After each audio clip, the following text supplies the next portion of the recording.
Popenguine, capitale du catholicisme depuis samedi dernier. La cité religieuse accueille le pèlerinage marial 135e édition. Un des temps forts de ce lundi, la grande messe qui sera célébrée ce matin, ce sera à partir de 10h sur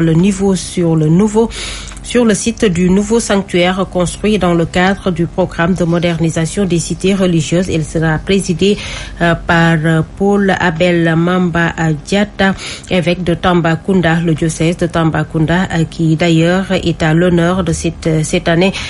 Avec ces chorales qui vont chanter la messe. Et hier après-midi, des milliers de pèlerins sont arrivés de partout à pied. Ceux venant de Dakar ont parcouru par exemple 52 kilomètres. D'autres sont partis de Thiès. Entre autres points de départ, les marcheurs ont été accueillis dans l'enceinte du sanctuaire marial dans une ambiance de joie. Le reportage d'un de nos envoyés spéciaux à Popenguine, Alassane Baldé. C'est dans une ambiance bon enfant et parfois même carnavalesque que les marcheurs ont été accueillis au pied de la Vierge Marie dans le sanctuaire marial de Popenguine.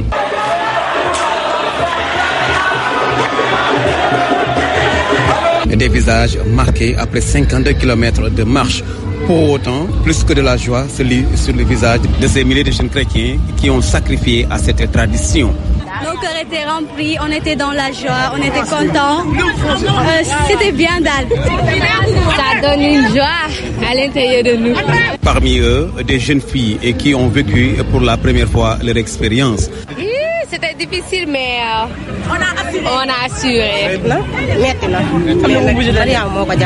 D'autres plus aguerris semblent moins affectés.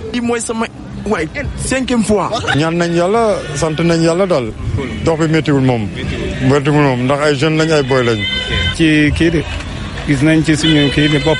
Une messe est d'ailleurs organisée à leur honneur par l'Église comme pour leur dire merci à cet amour cette fois renouvelé à la Vierge Marie.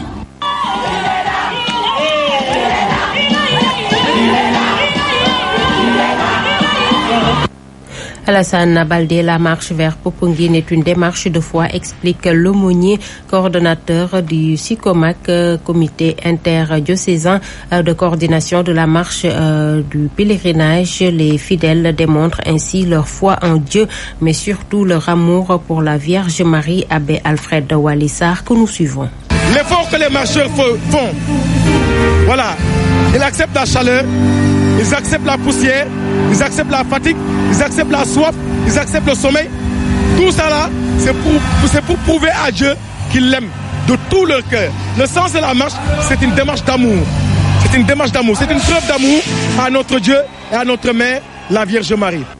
Le pèlerinage marial de Popenguine, c'est aussi un important dispositif de secours. Le groupement national des sapeurs-pompiers a déployé plus de 500 éléments, une soixantaine de véhicules, dont certains spécialisés pour les interventions rapides. Jusqu'à hier, quelques 17 blessés légers ont été enregistrés sur le parcours du pèlerinage, soit 7 sorties effectuées pour ces 2 jours, suivant les explications du commandant Alissar. Ces propos sont recueillis par Alassane Baldé. Nous avons eu à effectuer 7 sorties.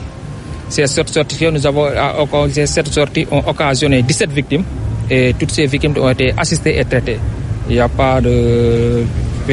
n'a pas encore enregistré de pertes en vie humaine et on ne le souhaite pas. Mais actuellement, on suit la mission se poursuit.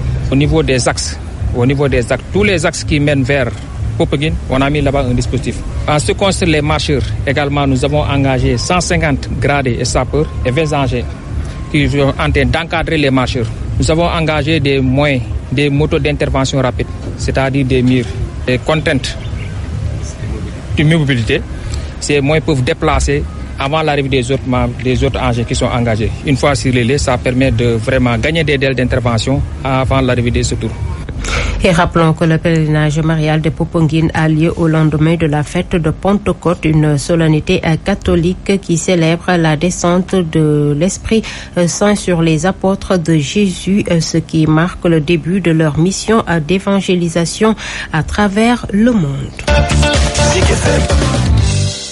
Ousmane Sonko a été déposé hier chez lui par le GIGN, groupe d'intervention de la gendarmerie nationale. Le président du parti PASTEF a été appréhendé vers Koungheul dans la matinée alors qu'il menait sa caravane dite de la liberté vers Dakar. Le ministre de l'Intérieur explique que l'État a pris ses responsabilités pour garantir la paix et l'ordre public après la mort d'une personne à Kolda dans des heures avec les forces de l'ordre. Antoine Félix Diome souligne que les caravanes sont soumises à une certaine réglementation, ce à quoi les organisateurs de la marche de la liberté n'ont pas voulu se conformer. Le ministre de l'Intérieur était hier en direct sur la RTS. Je vous propose de l'écouter. Nous ne pouvons pas laisser des personnes faire des rassemblements sans pour autant que les règles minimales d'encadrement soient respectées. Et pour ce faire, il fallait d'abord faire une déclaration, premièrement. Deuxièmement, l'autorité administrative compétente doit vérifier si toutes les conditions d'une bonne organisation d'une manifestation sur la voie publique sont réunies et le cas échéant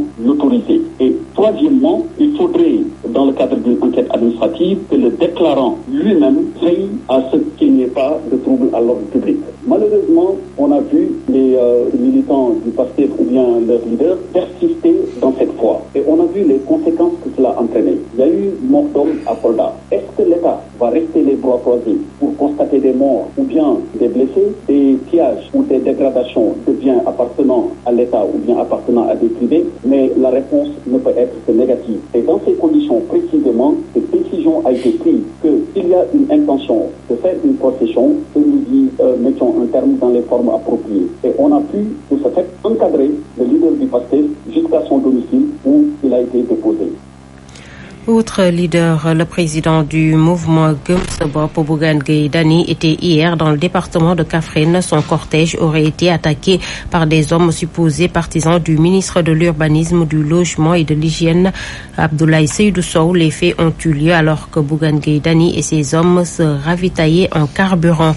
Depuis samedi, dans la région de Kaffrine, il a visité plusieurs villages dans les communes de Ida Mouride, Saly Escale et Lour Escale dans le département de Koungheul. Hier, il devait se rendre dans des villages de la commune de Katiot. Bougane Gueye Dany était dans le Ndoukoumane dans le cadre de sa tournée à Tekki Jotna. Et nous parlons pêche avec cette alerte des pêcheurs de Joal dans le département d'Mbour. Ils invitent l'État à une meilleure protection des pêcheurs en mer face aux bateaux étrangers. C'est pour, disent-ils, éviter des incidents comme celui survenu dernièrement à Lompoul dans la région de Louga. Des pêcheurs s'en étaient pris à des marins d'un navire étranger, réussissant même à capturer un des responsables. En retour, certains d'entre eux ont été pris en otage. Il a fallu l'intervention des responsables pour trouver une issue heureuse à cet incident. Ibrahima Kane, un des membres, est avec notre correspondant Alioune Badara Sonko. Des bateaux de pêche qui viennent ici détruire leur matériel de pêche. Tous les temps, ils viennent dans la grande côte détruire leur filet. Ils détruisent plus de 40 551 000. On a évalué la perte et c'est plus de 40 551 000. Nous interpellons l'État et son ministre, M. Pape Sagna Mbaye, qu'ils viennent au secours des pêcheurs. Parce que vraiment c'est dur d'être heurté toujours avec les bateaux qui tuent les pêcheurs en mer, les accidents de pêche. Les bateaux causent beaucoup d'accidents de pêche aux pêcheurs dans la mer et détruisent leur matériel de pêche. Et nous allons à Saint-Louis où des artisans veulent un large consensus autour du développement du secteur en alliant tourisme et culture. Ils ont mis sur pied l'Union régionale des artisans touristiques de la région de Saint-Louis. La structure ambitionne aussi de former et formaliser ses membres pour mieux prendre en charge les intérêts des acteurs à la base. Correspondance à Saint-Louis, Babacar Niang. Réussir le pari de fédérer toutes les activités de l'artisanat avec le tourisme et la culture, tel est le souhait des acteurs de l'Union régionale des artisans touristiques du Sénégal, dont Charles Oumar Mbaye est le président. Aujourd'hui, c'était le lancement de l'Union régionale des artisans touristiques L'objectif, c'est d'abord formaliser, former, renforcer les capacités des artisans pour développer l'artisanat et le tourisme et la culture. Le secteur de l'artisanat n'est pas exempt de difficultés, mais seule une entente entre tous les acteurs pourra permettre de relever les défis face à l'État, a-t-il ajouté. Ce qui nous a retardés, nous les artisans, c'est que chacun veut aller dans son coin pour faire quelque chose. Alors que là, maintenant, Dieu merci, nous commençons à nous rendre compte qu'il nous faut nous unir pour pouvoir obtenir ce que l'État nous doit. Je lance un appel à tous les artisans qui sont épris de développement de l'artisanat et du tourisme, de venir se joindre à nous pour que nous puissions développer ce tourisme et aussi cet artisanat. Les artisans touristiques de la région ont aussi échangé sur beaucoup d'autres points qui intéressent ce secteur, un secteur d'activité qui, selon eux, mérite toute l'attention des autorités gouvernementales. Salut Babacar Niang pour Zik FM. Merci Babacar Niang. Retour sur Dakar. Le Conseil national des enseignants républicains du Sénégal devrait se tenir dans quelques semaines. Le mouvement national des enseignants républicains de Pikine dans la banlieue de Dakar se prépare. Les membres se sont retrouvés en atelier autour des maux qui plombent l'école sénégalaise. La rencontre du mouvement national des enseignants républicains de Pikine a été sanctionnée par l'adoption d'un document qui propose des solutions et qui sera remis plutôt aux responsables à l'occasion du Conseil national des enseignants républicains. C'est ce que nous explique Habib Faye, chargé de la communication du mouvement à Pikine. Nous l'écoutons. On a réuni tous les coordinateurs du département de Pikine, donc pour pouvoir vraiment réfléchir sur des solutions à apporter à l'éducation et faire des propositions au niveau national pour que la préoccupation des enseignants et des élèves puisse être prise en charge. Nous sommes en phase avec vraiment l'éducation nationale. Aujourd'hui, nous avons travaillé sur beaucoup de problèmes. On a travaillé sur les problèmes d'accès à l'éducation et la durabilité des élèves au niveau de l'éducation. Donc on a également vu que les programmes devraient être réaménagés, revus pour permettre aux élèves vraiment d'avoir un enseignement de qualité. La rencontre du mouvement national des enseignants républicains de Pikine a été présidée par Saourou Sène, ministre conseiller du président de la République. Il a saisi l'occasion pour inviter le ministre de la fonction publique à convoquer le comité de suivi des accords de février 2022 avec les syndicats d'enseignants. Pour lui, il s'agira de discuter de l'état de leur matérialisation, sans oublier que le gouvernement a déjà beaucoup fait pour l'école sénégalaise. Saourou Sène, que je vous propose de suivre. Non seulement on a abordé la révision des programmes, mais aussi le MENER. En tant que mouvement d'enseignants aussi, un mouvement qui veut qu'on améliore à chaque fois la situation des enseignants. Voilà pourquoi, dans ce contexte de mouvement d'humeur aussi dans le secteur de l'éducation, le MENER interpelle le gouvernement pour aller très rapidement vers des solutions qui permettent à ce que l'année se termine en beauté. Personne n'a besoin aujourd'hui de mouvement d'humeur dans le secteur ou de grève. Ce que nous demandons, c'est encore d'interpeller le ministère de la fonction publique pour qu'il puisse aller très rapidement dans le cadre du comité de suivi des accords, qu'il rencontre les syndicats et partage avec ces syndicats-là sur ce qui est en train d'être fait pour que véritablement que les esprits se recalment et que nous puissions en tout cas continuer à dérouler correctement l'année scolaire. Les propos de Habib Faye, chargé de la communication du mouvement national des enseignants républicains de Pikine, et de Saourou Sène, ministre conseiller du président de la République, ont été recueillis par Younoussa à Baldé, place maintenant. Voilà la seconde partie de cette édition.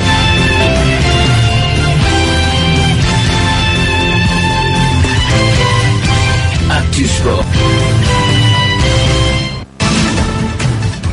Tout d'abord, cette note triste, l'AS Pikine est endeuillé par le décès de Cheikh Landing Maroun. Ce dernier évoluait dans l'équipe U17. Il a été rappelé à Dieu hier matin après un match la veille contre Almadi FC. Match que Cheikh Landing Maroun a joué jusqu'à la 40e minute de jeu selon l'AS Pikine. Dans un communiqué, le président de la Fédération sénégalaise de football, dans un message de soutien à l'AS Pikine, s'incline devant la mémoire du jeune joueur qui a joué normalement son dernier match ici-bas, note maître Augustin Senghor.